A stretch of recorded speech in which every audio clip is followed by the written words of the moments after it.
It's really cool to just have people in their 20s in general on this platform to, talk about real life shit that people who are 20 years old, have to deal with. Yes, yes, guys. Welcome back to another edition of ISD. Today is Monday, August 10th. You are here with your host, Devonn. And Pierce. Supermodel of the motherfucking world. Unfortunately, Vontrell's not with us this week, but he will be returning shortly. Thank you so much for joining us again this week, man. Pierce, I'm very proud of you, man. I don't know if you want to share it, but if not, I'm going to share it for you. Well, we can share it again because I know you said it last week, but shit, tell them again.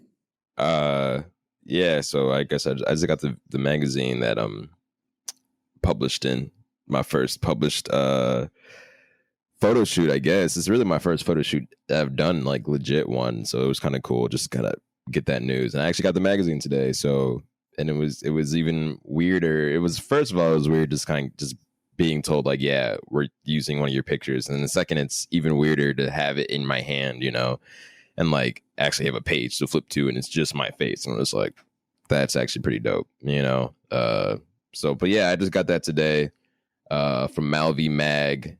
Definitely check them out on Instagram. It's like they're a super, super, super dope magazine. It's actually based in Paris, France, and they like feature a lot of independent artists and stuff like that, like coming up. So it's actually really dope. So if anybody is an artist out there that's listening to this, in any type of facet, whether it's fashion, painting, blah blah blah blah, definitely look them up and submit. You never know if your picture is going to get used. And I mean, again, this is an international magazine. It's not just some like local shit. This is really going everywhere. Everywhere, my dog. Like being sent out, people gonna see your face everywhere. Make sure you put it on Twitter too. Things happen, just pop on Twitter and just go viral for I'm not gonna say no reason, but everything goes viral on Twitter. So go ahead, put that up there too. I made a post on Twitter. I don't even know. But yeah, I guess this is a good post to put on there, isn't there? Come back strong, come back hot. Fuck, like, yeah. Exactly, bro. Exactly. I'm mad proud of you, man. I'm mad proud of you. So, that's for the personal pages. Did you have anything else you want to share? Nope, nothing. Not that I bet it up, man. I turned 24 on Friday, bro. That's fucking crazy. I definitely thought that by the age of 24, I'd be married to my first girlfriend. I'd be full-time on the fire department. And that I'd bought a house by now, or at least have one kid, but that shit was stupid. A kid at 24? That kid at like 22. Yeah, you don't remember that? Remember I used to think that? I remember that, bro, and I just always thought you were crazy for that. Me too. Looking back at it, I am definitely crazy for that shit. That's such a weird plan to have.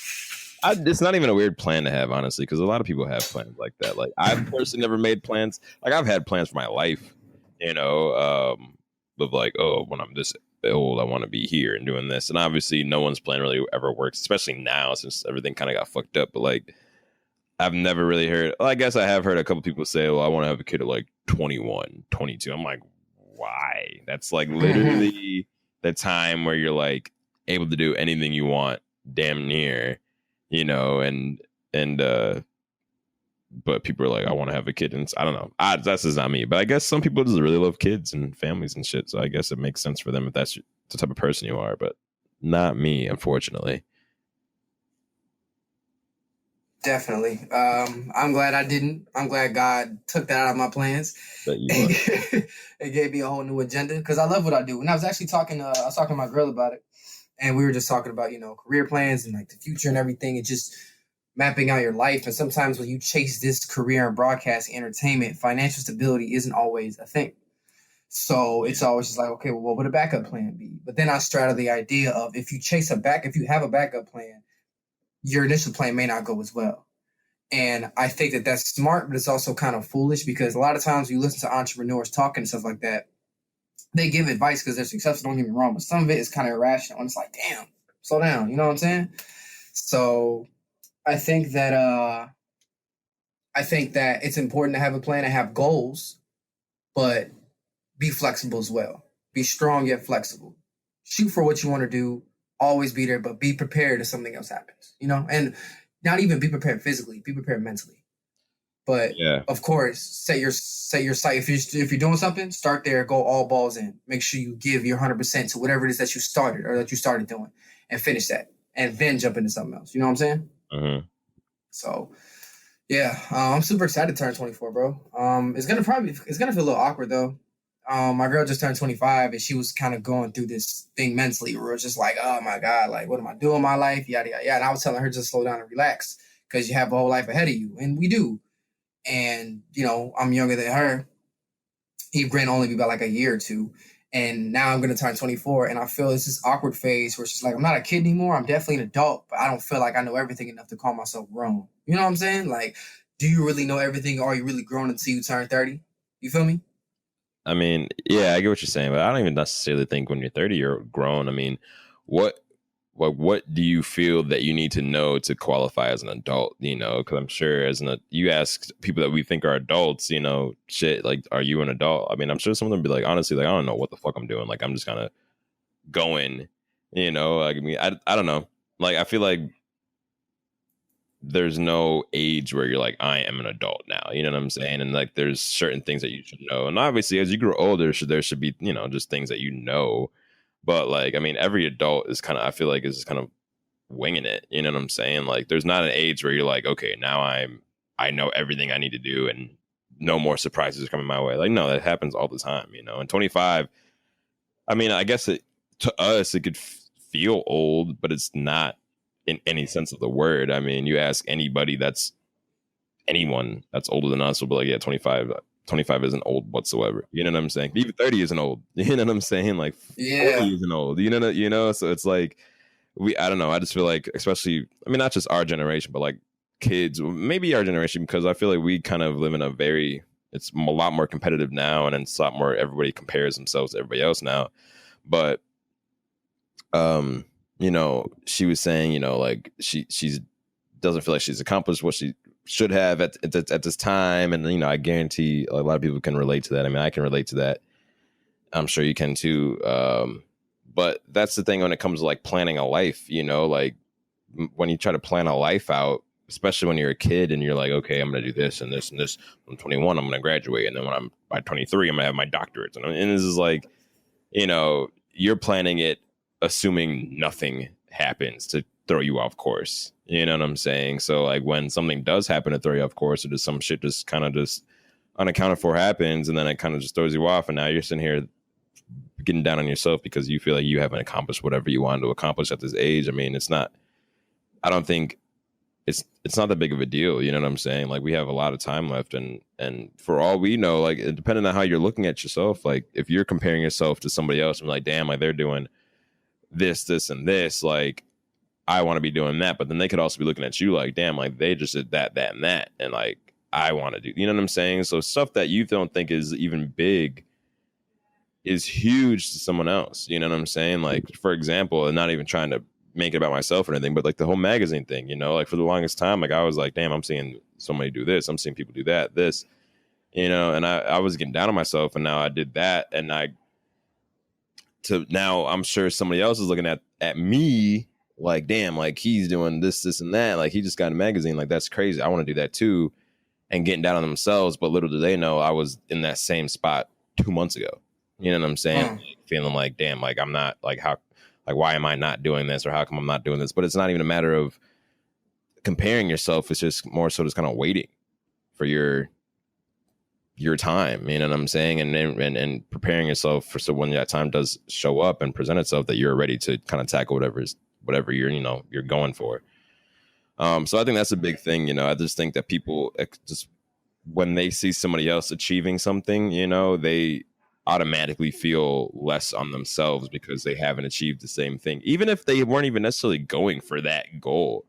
You know what I'm saying? Like people that are like getting doctorates now or you know, getting accepted into law school, this and that. Like I'll see people like, you know, saying, oh, I just got accepted into my, you know, my number one choice for law school. And I'm like, damn, like I didn't get accepted in any law schools, but I don't want to be a lawyer. You know what I'm saying? It's like, so what am I even comparing myself to? Like, you know, I feel like a lot of people just, they see success and they just start comparing their, you know, somebody else's successes to theirs. And it's like, well, first of all, like you don't even want to do that. So why are you getting down on yourself? You know, like maybe, you know, for all we know, if you really did want to become a lawyer, then you'd be in the same position, but but you're just comparing successes at this point and everyone's success is different. You feel me? So But I feel like that's a big thing with our generation. I mean, we're constantly comparing ourselves, and not even just us comparing ourselves. I mean, like at school. I mean, yeah, even like when we went to fucking Beach Park, you know, you had red team, blue team, and what was it, white team? Yeah, GT was white. Yeah, GT, and then you know people were like, "Oh, well, the red team is smarter than the blue team," and and it's just like even then we're comparing ourselves, but it's like it's just that was just a way to just to split up the students. You know what I'm saying? Right.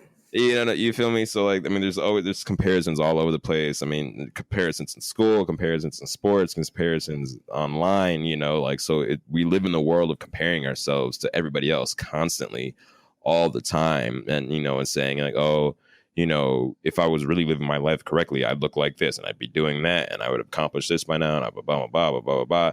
But it's like, yo, like not everyone's life is like that, bro. Not everyone's life is gonna be the same, and I would hate it if my life was just like somebody else's, you know, because then it's not yours, it's theirs. You know what I'm saying? Right.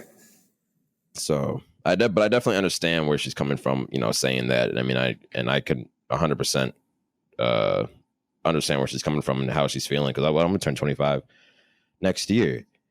You know what I'm saying? So, and there's if you were to ask me 5 years ago, where would I be at when I'm 24, 25? It wouldn't be here. You know what I'm saying? But like at the same time, I also have done things that I would have never thought I would have done. You know what I'm saying? So it really just depends on how you're looking at it. You know, like you can forget and ignore all the other dope shit you've done and just focus on the negatives. But then what does that do for you? You know, that just brings you down, and then you forget how dope you really are. Mm-hmm, you know, mm-hmm. So I just think that a lot of us just kind of need to focus on the dope shit that we do, and then the negatives, you know, or even just like the stuff that we don't accomplish right away. It's like, all right, whatever, but I did do this though. You know what I'm saying? Like, and you can apply that to literally anything in life, bro. Like if you're in the gym, you know, and you're trying to hit a new weight on the bench, and you don't, but then you did hit a new weight on the squat. It's like, all right, I didn't hit this, but I did hit that though. You know what I'm saying? So like, there's still things you can look at and look at the improvements, and you know, kind of, and to cheer yourself up. But I feel like a lot of us always focus on the negatives all the time, which just is never good, because there's usually, most of the time, there's usually a lot more positives than there are negatives. You know. I agree. Really, really well put, bro. Really, and you've been drilling that in me for years now. Just to stay positive, keep open-minded. Like you've literally been hounding me in that. So to hear these things for me is just second nature. So, but yeah. you stayed the same though, bro. Like some of us, we're meant to grow, but at the same time, some things have to stay the same. I feel like the base of us stays the same. And you stayed solid since we've been kids. So to hear those words from you, I completely expected that, man. Well, I appreciate that, man. No problem. I wanna flip around a little bit. I'm gonna throw an audible. Let's do the Juke Box now, and then we'll do miscellaneous at the end. Because I feel like when we do miscellaneous, because I want to do Juke Box now because it's a quicker segment, and then the miscellaneas towards the end, so kind of wrap up the show. You know what I mean? Yeah, that's cool. So, all right, Juke Box. We're gonna jump straight to it. Where we talk about music here on the show. WAP, Wet Ass Pussy. Do you like the song? All right, so I actually just heard this. Okay, funny. All right, so I Vontrell was here. Right? Yeah, I know he would be going crazy. But the first time I heard the song and the first time I saw the video was Friday, and I was actually off drugs Friday. So drugs? Mushrooms. Yeah, bro. So then I saw the video off that. You know what I'm saying? But I was like, oh my God. But it was cool though. I mean, you know, like I don't know. You know, I'm not mad at it at all. Mad at it at all. You know, I know some people are like upset just of what the video is, but I mean, that's been. I don't really see an issue, you know, about it. To be honest with you, I think the song's catchy. You know, definitely getting played in the clubs. Well, that would be getting played in the clubs. Not really though, because it's going to be though for like the next. Yeah, it will be. 6 years, oh my God, strip clubs. What? That's gonna be fucking popping. Yes.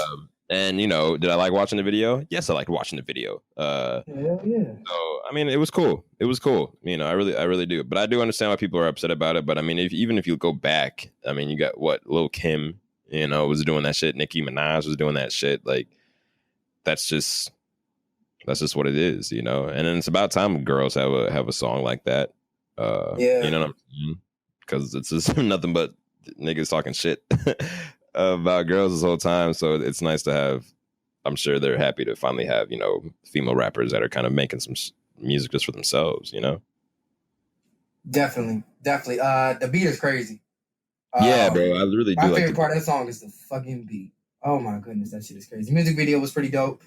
The aesthetics of it, just like they were in the house, switching rooms, going to each different room and seeing different women. That was dope.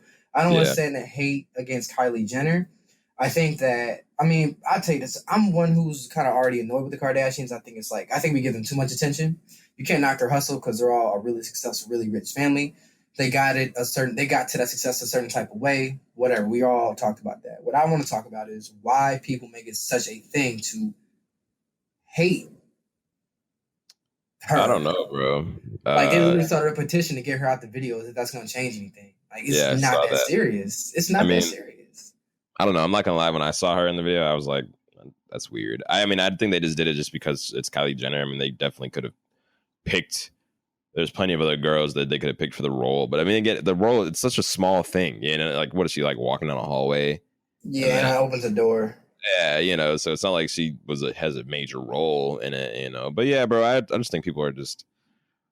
I think people are just kind of sick of seeing the Kardashians, to be honest with you. So that's probably the whole thing, because like, I don't know. I just think people are just done with that. But you know, I don't know. But I don't know, man. I mean, I just feel like people kind of, I don't know why they care so much about it, you know. And it's not that serious, so they want to start a petition to get it removed. I don't know. I don't know why people care so much, to be honest with you, but they do. Yeah, it's pretty fucking weird. Pretty fucking weird. All right. Next thing. Did you ever get a chance? You know what? I kind of threw this in there. I forgot to send it to you. Passport Package by Myquale? No. Okay. So Myquale, what's up? I didn't listen to that, no. Okay, I'll send it to you. Myquale is he's an artist out of Chicago. Shout out to Addernet, shout out to all those dudes. Those are some really cool dudes, and Myquale had sent this to me ahead of time, man, and I'm not gonna lie, this sounds different. Like, he's one of my favorite Chicago artists. I listened to his project 20 Winners. He worked with Thelonious Martin. A lot of soul samples in that project, but this project is not a complete left turn, but it's definitely completely different. Like, he uses different flows, and the beats are really good on this track. So I just want to give a shout out to him. Tell him to keep doing this thing. I appreciate that project. Yeah, send that to me. I got you. Limbo by Amine. Yeah, what did you think about that? Fire. Yeah. Fire. Amine does not miss, bro. He don't miss. I don't think he misses. His beat selection is crazy. If I had to pick a favorite song on there, it'd probably be the song with Vince Staples. Let me pull it up right now so I'm not looking crazy. Pressure in My Palms. That shit is a banger. Like, every time I listen to Amine project, no two projects sound the same to me, and his production is very unique. He used different kinds of rap flows in every different track, and his music videos are crazy too. I don't know if you saw the video for Compensating, but it's really good. No, I didn't. Yeah, so big shout out to Amine in that project. That's crazy. And I've been on a budget lately. I'm trying to move out. I might just bite that bullet and buy that vinyl, because that album's really good. Serial, IDK, JID, Kenny Mason. What you think? I did not hear that, man. I didn't even know that came out, bro. Ooh. I know, but I saw like an artwork for it yesterday, and I was like, oh shit. So, I mean, I know it's gonna be dope though, because I mean, I like everyone that's in it, that's involved. So, did you listen to it? Yes. Well, that'd be crazy. IDK has good beat selection too. Even on the project he just put out for that basketball documentary, that song he put out with A$AP Ferg was crazy as well. I like IDK. That was tough. That was a tough ass little album or soundtrack. EP? Was it EP or album? I think it's a soundtrack. IDK and Friends. It's a soundtrack. Yeah, soundtrack. Nine projects on it. The song we're talking about is called Mazel Tov. That shit is hard. Mm-hmm. Hard. You know, the flute in rap music never gets old to me. It hasn't got old to me yet. Yeah, like, you know, like people using flute. Yeah, I know what you're talking about. I feel like that just came about though, like, you know, with when Future had his, you know, mask off thing. Right. I started hearing it everywhere, and I was, I mean, I'm not mad about it. I'm just like, you know, damn. But yeah, bro. I mean, I fuck with it. Like, it's cool, just kind of adding it in there, just a nice little. Mask Off, Mazel Tov, Roddy Ricch using a few songs. I like the flute. I like the flute a lot. And trap music, I like it. Did you get a chance to listen to Flo Milli's project? No, I did not. Tough. You mentioned to me before. Tough. It's my first Flo Milli project, man. Or if really me listen to anything like her related besides like little videos on Twitter, hard. Yeah, I've like heard things here and there. You know what I'm saying? I just haven't listened to it, but it's hard. Yeah, so you listen to it. I'll check it out. I'll check it out for sure. This damn near. Yes, that shit bangs. And I was surprised. I mean, one thing I've had to learn about listening to music is that I can't listen for the kind of music I like to listen to. I have to let the music take me wherever it's going to take me. I would go into something looking for something I like, which is nothing wrong with that. But if you want to evolve your mind and open up to different things, then you got to be able to let the music take you wherever it's going to take you. Mm-hmm. Yeah, bro, that's really how I cut you off. I'm sorry. You're good. I mean, I was just gonna say that Flo Milli had me feeling like a bad bitch, bro. So I'm trying to say. Hey, that's good, I guess. Oh, you know what? Actually, so this has nothing to do with Flo Milli at all. But my guy Grant sent me this thing. I think it was like on TikTok. He found it, but G Fazo. It was like this guy figured out a way to make art by listening to music. So like it would somehow he connected it to his brain or his head or somehow. I have no idea. Don't ask me how. But it like when you listen to a song, it sees like what's firing off in your brain, and then it will like, you know, paint something on a screen. It's not like you're painting a picture. You are, but it's not like you're painting like a face. It's just like whatever your brain is like seeing at the time. So, and it was just for any song, you know. So it was actually kind of cool to see. He was listening. I think he was listening to Ivy by Frank Ocean. But that's interesting because he said that. I wonder like what does our brain see like when we're listening to music? You know, like if we're listening to like sad music, is our brain in like a sad state type of thing? You know what I'm saying? And like, would that reflect the way? I'm just interested because like, what parts of our brain fires off when we listen to J. Cole versus when we're listening to like Chief Keef? You know what I'm saying? Like, what are the differences? So that was kind of cool seeing that. That's good, man. That's good. Yeah, that's dope. To you actually. Yeah, please do send it to me. That sounds raw. All right, now let's get into miscellaneous. Got to get into the tough stuff. Now we live in the Chicagoland area. However, we do not live in Chicago. And before we begin to get into this, please understand that me and Pierce, we are not from Chicago. Because I know some people are like, you're not from Chicago. Don't say shit that's about Chicago. Yada, yada, yada. It's like, bro, like, okay. So I just want to put that out there now. But yes, cul-de-sac killers all day. There was looting in Chicago last night, man. And before, and you know, I kind of, let me just finish. There was looting in Chicago last night. And when you go and look at the media articles, one thing that you will see is that they're only highlighting the looting and not exactly what happened that may have led to the looting. I'm hearing different things, reading different things, that a boy between the age of 15 and 20 was shot in the back and the head by police. I've read that he was dead. I've read that he was alive. I don't know. People were out there standing in protest, and then that protest, and then when they were standing, turned into looting somehow. And they destroyed downtown Chicago. Now, we spoke on this show about looting before, and I want to reiterate. It's just that, personally, I think that, yes, what the police do is fucking terrible. The police are bullies. The police need to be defunded. Minneapolis got rid of the police department, and I believe that the entire justice system needs a complete flip and reform of everything, because that shit is ridiculous. This shit should be happening, right? But when you are a bully and you're an oppressor and you keep picking at people, you pick at them, and you keep fucking with them, you think you're not going to do anything back, they're going to do something back. And that's how you have all this destruction. That's what was happening in April, June, with all the rioting throughout the country and protests throughout the country. That we participated in some protesting, peaceful protesting, not looting or rioting. But while looting, and personally, I don't agree with looting. I think personally it's a little unnecessary. It all depends on who you ask. But don't be surprised when that shit happens, when you keep picking on people the way the United States does. Yeah. Yeah, that's how basically I feel about it. I mean, I don't agree with the looting, you know. I wish that didn't come down to it. I do understand how it could get to that though, but I do also think that not everyone is doing it for the right reasons, or not everyone, I think some people are just looting just to loot, just to grab shit, and kind of taking advantage of like the chaos going around and be like, all right, now let me just go ahead and get a quick come up type shit, which if that's the case, then it's whatever, but you're 100% right, man. I mean, like if the people can only take so much, bro, and if I keep slapping you in the face, you know what I'm saying? Like, I can't be mad when one day you're like, okay, no more. You know what I'm saying? And start retaliating. And I mean, and whenever I have these conversations with people about it, I try to kind of get that point across. It's not like that everyone's just like, yeah, how about we just start looting today? It's not that, how about we just start protesting, right?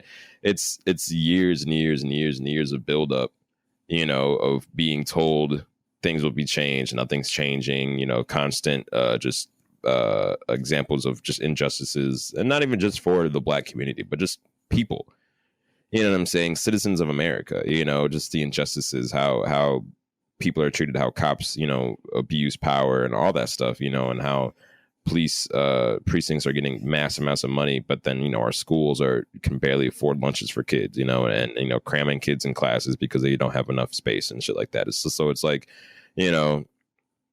what would you expect people to do, in these times, especially when they're basically just getting slapped in the face again and again and again and told to not react, you know what I'm saying? And and the thing is, I've had conversations with people where they're like, well, like, why can't they just peacefully protest? And I'm like, well, they were peacefully protesting and you saw what happened. And I mean, if you even want to go back and during the civil rights movement, I mean, with Martin Luther King, who was a poster child of peaceful protest, we all know what happened to him.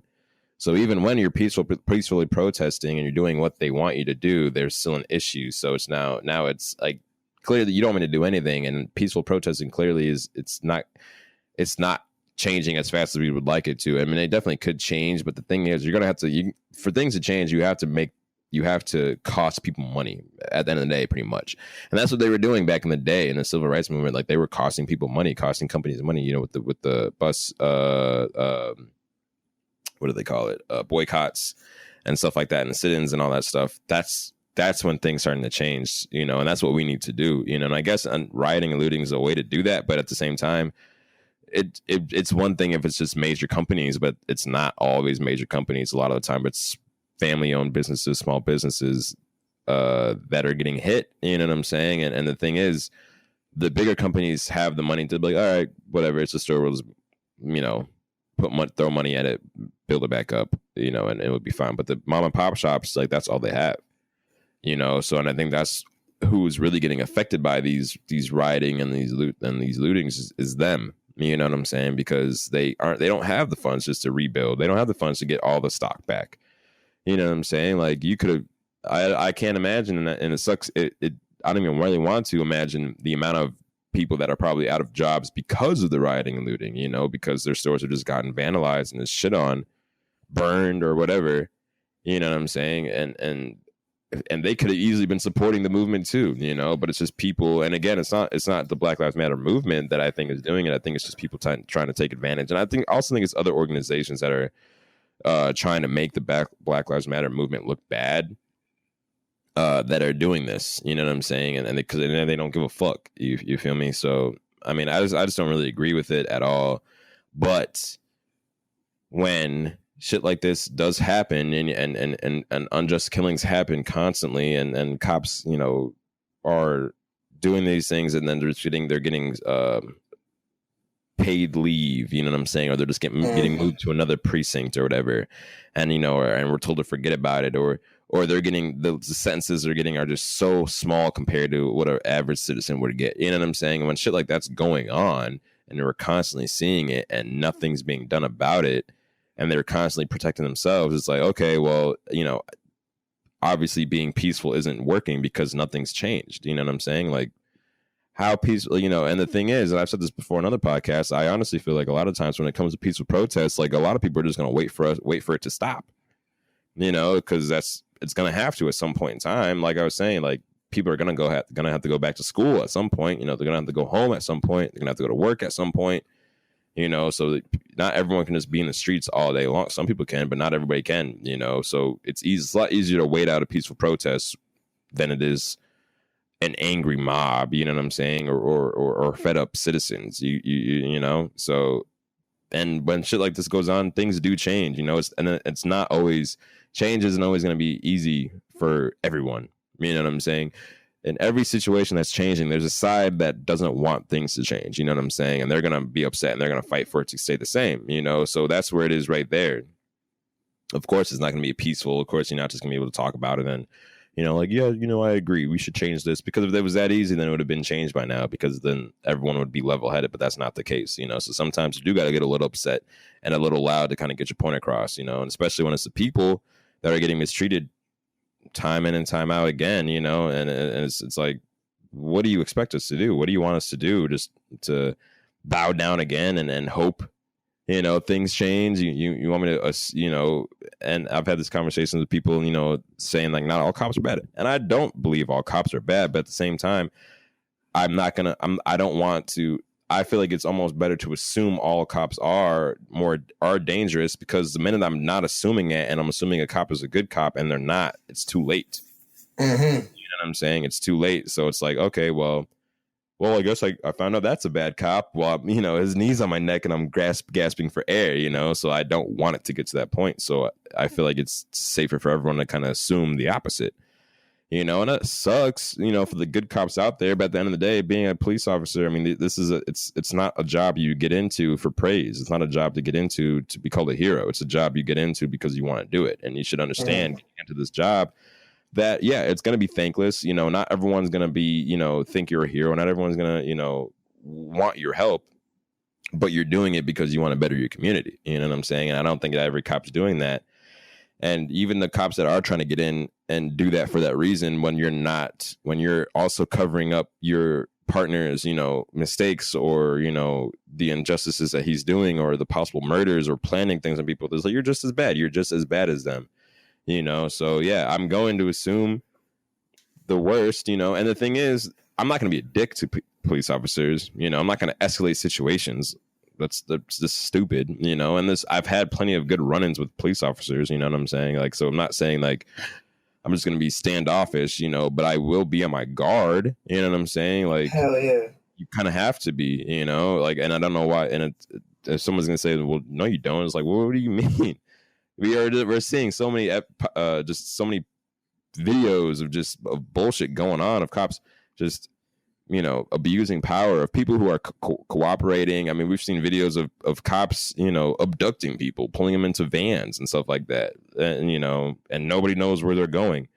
You know what I'm saying? So like, yeah, I mean, if I was out in the streets too and I saw like my friend's about to get grabbed up, I'm pushing the cops off. You know what I'm saying? Like, I'm gonna help my friend, you know, because I don't know what the fuck's gonna happen to them once they get taken away. You know, exactly. You know, there's way too many people that are getting, you know, apprehended, and then they show up dead, or you know, they've been tortured, or this, that, and it's just like, fuck, bro. Like, I just wouldn't let that happen to my people, at least, you know. So, you know, I'm not gonna assume that the cops has my best interest in mind, because I don't think he does, to be honest with you. I'd imagine he has his best interest in mind, and if he fucked up somewhere, he's gonna make sure that he's good. You know what I'm saying? So if he's assuming that I have drugs on me and I don't, and he's gonna get in trouble for that, he'll probably plant something on me. I would imagine, you know, but I would also hope he wouldn't. But at the end of the day, whose ass is he gonna cover? Mine or his? He's gonna cover his. Exactly. Just like I imagine most people would cover their own asses in that situation. So, yeah, man. I mean, this shit happens, you know, and it's frustrating because people aren't even looking at what people are just focusing on what's happening, and they want to talk about what led up to the point of this. You know what I'm saying? And they want to kind of forget all that, and they just want to look at what the protesters are doing and how bad the movement is, and this and that. But they don't want to talk about everything that's led up, and it's not just these past couple of years of the murders of the innocent lives. It stems hundreds of years. You know what I'm saying? I mean, hundreds of years. You can go back and just see how we the black community have been mistreated, the minorities have been mistreated, even this American citizens have been mistreated by the government. You know what I'm saying? It's not even just like it's everyone's getting mistreated, and then there's just levels to that mistreatment. You know what I'm saying? Because there's certain people that feel that they're better than other people, even though that the government still looks at them as like shit. You know what I'm saying? Like, so it's kind of crazy to me how everyone's getting mistreated, but the government and the media is making it.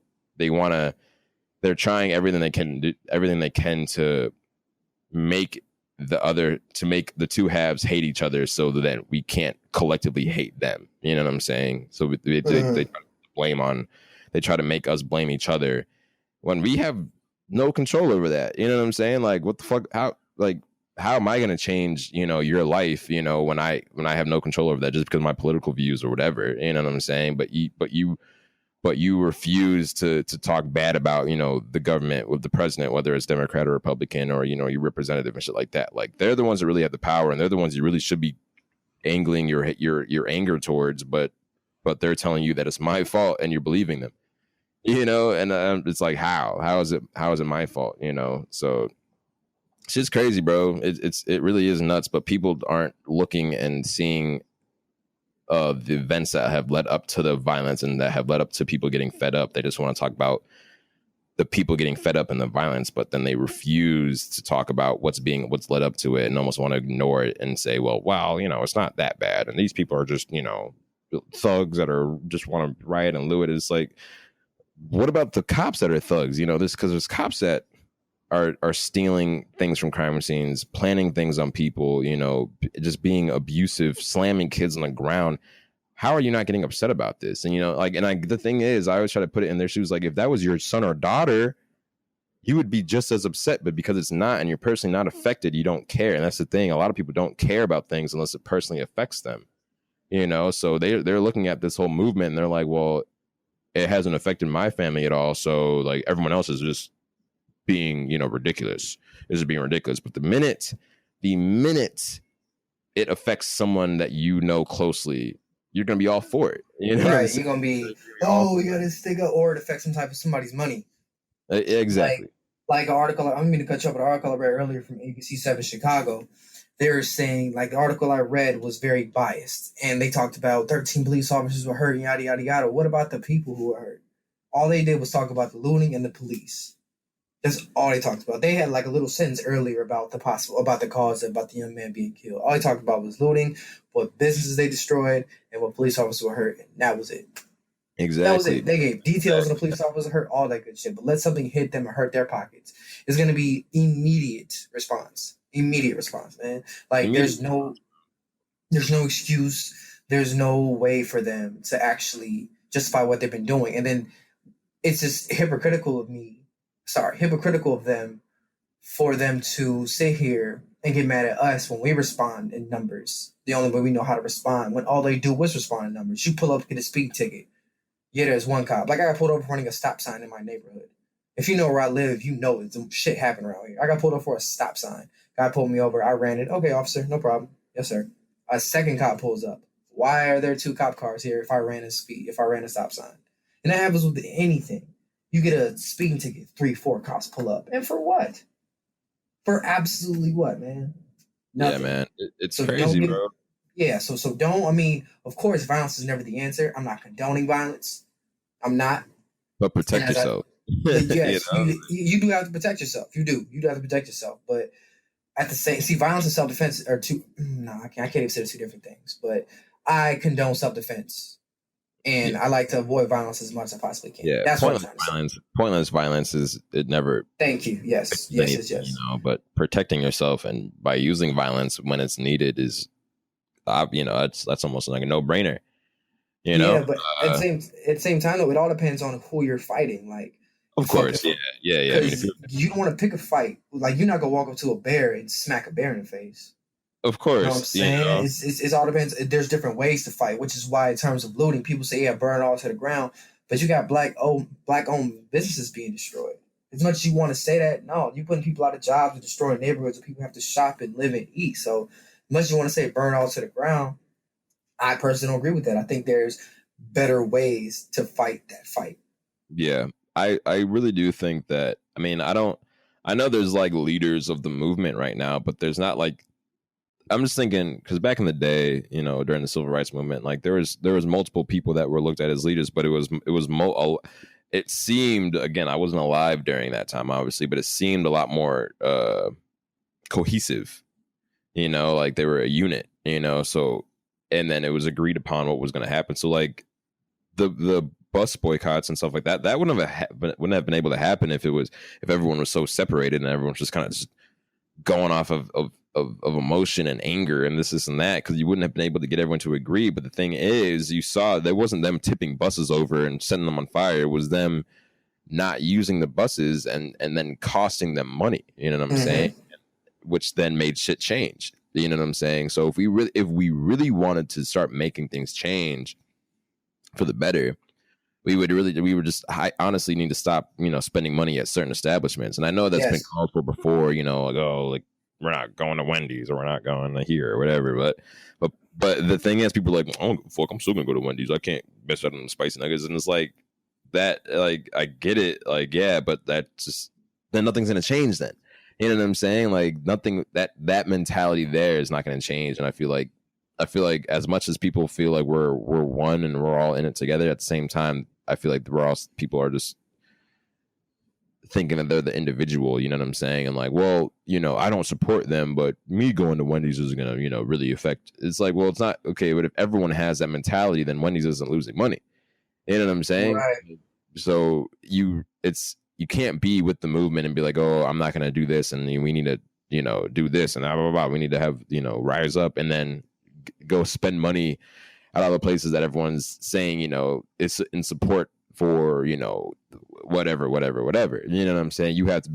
We all have to come to an understanding that, you know, if we really want things to change, all right, boom, I'm not going to spend my money here because that's going to affect them, which is the only way to get these big companies to react and the government to react, which is then going to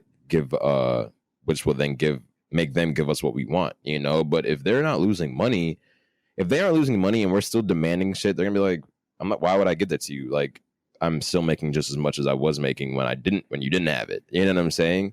You know, so it's like, if we're not making them hurt financially, they're not going to change anything out of the kindness of their heart. Because if that was the case, shit would have been changed, or it would have never been put in place to begin with.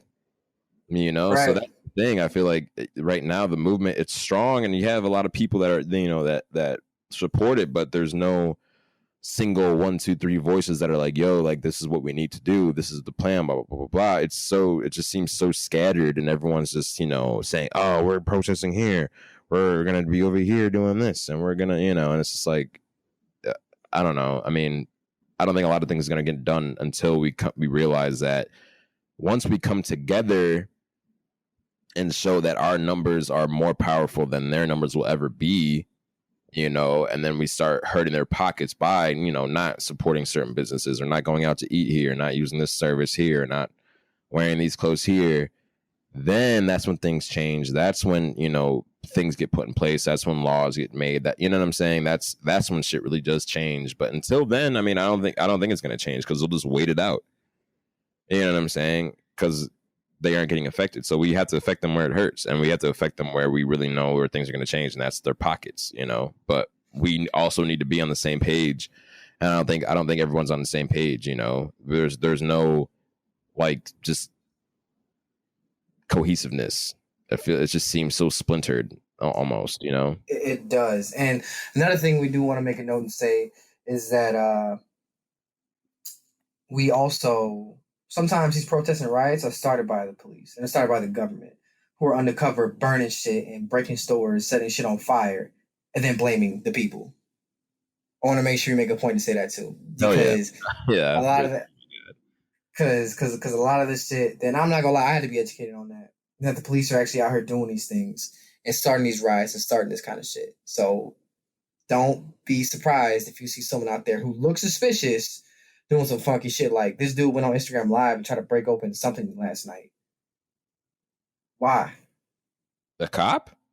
Yeah. No. I don't know. It was a cop. It was some guy. Like, if you're really trying to sit here and trying to riot and destroy something, you're not gonna go on Instagram Live and do it. If you're doing something illegal, why would you go on Instagram Live and do it? I don't even know, man. Because you suspect as fuck. Yeah. Huh?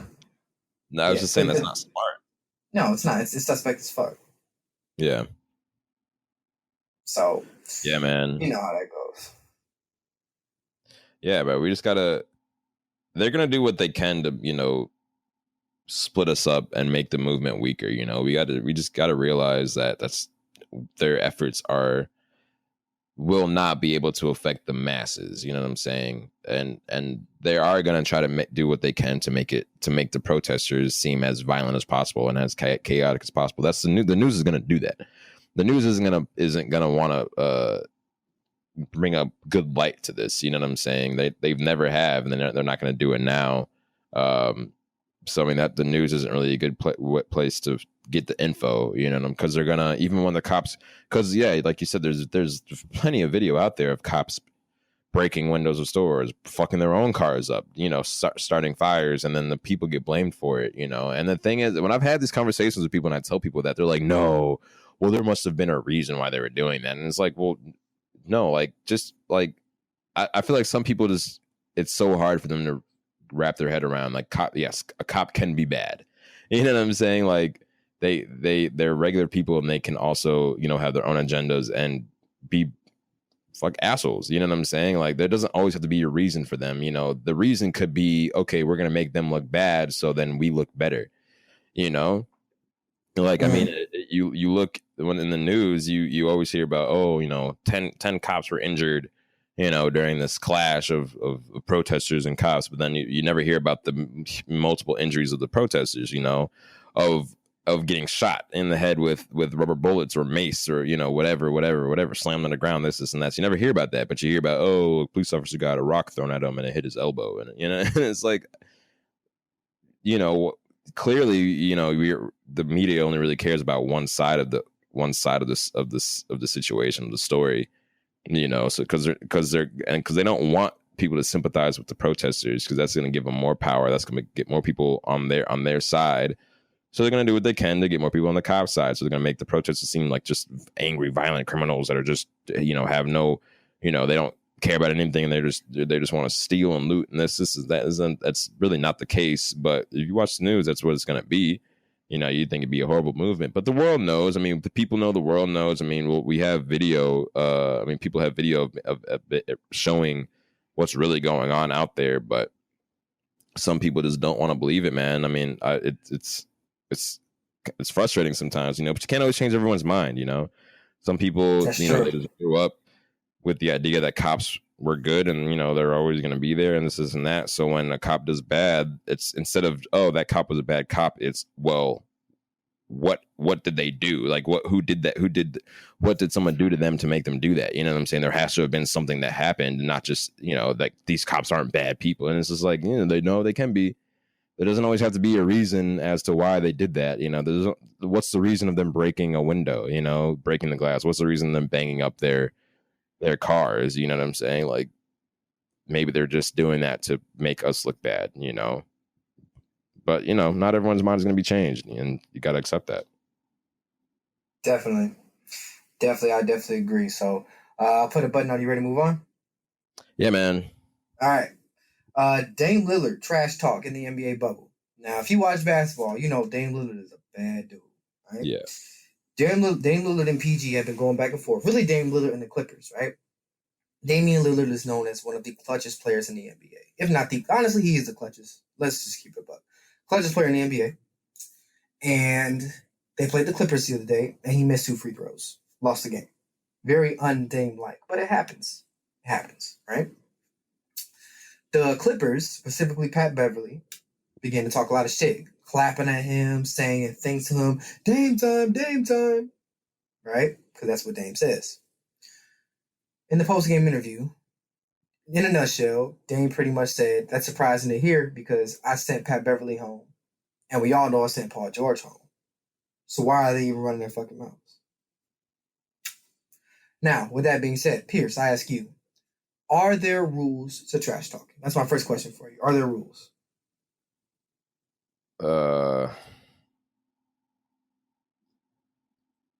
Because how can you sit here and talk trash to somebody who busted your ass already? Can you do that? Well, I mean, in that case, no. I mean, there's no rules. Like, trash talk's trash talk. Like, he waved goodbye to them, and they're talking shit when, now. So it's not like, In that sense, no, they could talk shit. You know, granted, they may not look the best because Dame did knock both of them out previously before, but I mean, they just beat him, you know, and he missed two free throws that they would have at least been up by one if he made them. So I mean, that's I feel like that's you could talk shit, you know what I'm saying, but then don't be upset when someone does it back to you.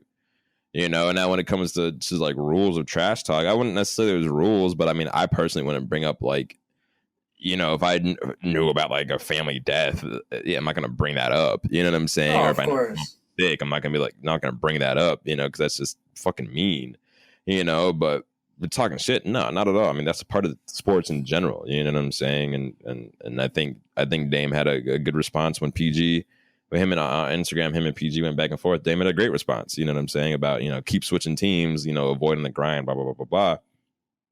And the thing is, like, it's good because it's not that PG's like just avoiding the grind, but I mean, he's obviously been jumping around teams, and forced his way out of one of them. So I mean, I don't know. That's just part of the game, So I'm not mad at it at all. But they just have to back up the trash talk, So they talk trash, so they we'll just have to see what happens. That Dame just had a 51-point game, so he came back strong. You know what I'm saying? So I mean, so he always does though. So now let's see what PG and Pat Bev do, in response to that. But it's one thing if you just talk shit and you can't back it up whatsoever, then it's just like, bro, you just sound stupid. But it's when you can back it up and you're talking shit, that's when it's actually like, I guess, a little bit entertaining. So we'll see. But man, that was pretty crazy. I'm surprised he did miss both of them, but I mean, he came back in great fashion the next games. So it was kind of funny hearing them talk, because it's like, bro, like, he did knock you out, both of you guys out, so you guys can't really be talking shit. But I mean, we'll see. I just think they were, I think just they were probably pretty happy just out of frustration of playing against him, and him always kind of constantly getting the better of them. So now that they won, even though it's, I guess the game kind of mean the game, all the games really mean something right now, but since they beat Portland, they're probably just like, fuck, finally, you know what I'm saying? Like, you know what I'm saying? Fuck you type shit. And that's where it kind of came from, because it's been so not one-sided, but Dame's really just been getting that ass for a little bit now. So they're probably just like, about time we won type. So but no, I mean, I'm not mad about it. It makes it interesting. I'd rather have trash talk than everyone be best friends, and this is kind of like a boring ass league. But I don't expect people to hate each other either. I mean, because you could trash talk and be friends off the court, but when you're on the court, you're on the court. You're not best friends unless you guys are on the same team. So like, I would expect that, and if you're not trash talking, it's almost like, damn, like, are you even into the game? Yeah. Definitely. I agree. I think that, personally, me, as someone who does talk trash, if we play in a game, whatever, and you beat me, I'm going to be quiet until you beat me again. I'm sorry, until I beat you again. Now, when I beat you again, though, right, I want to get even. So in that aspect, he missed 2 free throws. Yeah, you won the game, but it's just like, Pat Bev didn't even play in that game, for one. Yeah, he's on the team. Yeah, no. But you didn't even play in that game. You out here barking. Didn't they take Paul George out? They did take Paul George out, I think, at that moment. I don't think Paul George is in the game. Pat Bev wasn't even playing. You finally get a chance because he missed. Technically, y'all scored more points at that time, but y'all didn't beat Dame. Dame beat himself because he missed us some free throws. Exactly. So technically, y'all didn't beat him. He beat himself. But on top of that, if you look at the whoopings that he gave, he sent Pat Bev home when they played the Rockets on a buzzer beater. He sent Paul George. He literally took apart the entire OKC franchise, made Paul George move states, cross country. And I'm a Paul George fan. Had that man move across the country, bro. Off of one shot from like 40 feet. It's like one of the best buzzer beaters ever. Fade away, step back, in his face, kapow. What? That's like every hooper's dream basketball shot. And you gonna sit here and bark at me? Then I come back next game and give you 51. They didn't give them 51. But if they want to see them play each other again to see how that's going to go, because talk. When it comes time to play, you better kind of perform. And everyone has, if you play sports, you've been gotten the best of a few times. Pat Bev is one of the best defenders in the NBA. But James Harden, this is the first time I've ever seen somebody get their knee broke. People talk about getting their ankles broken. Pat Bev got his knees broken. Do you remember what play I'm talking about?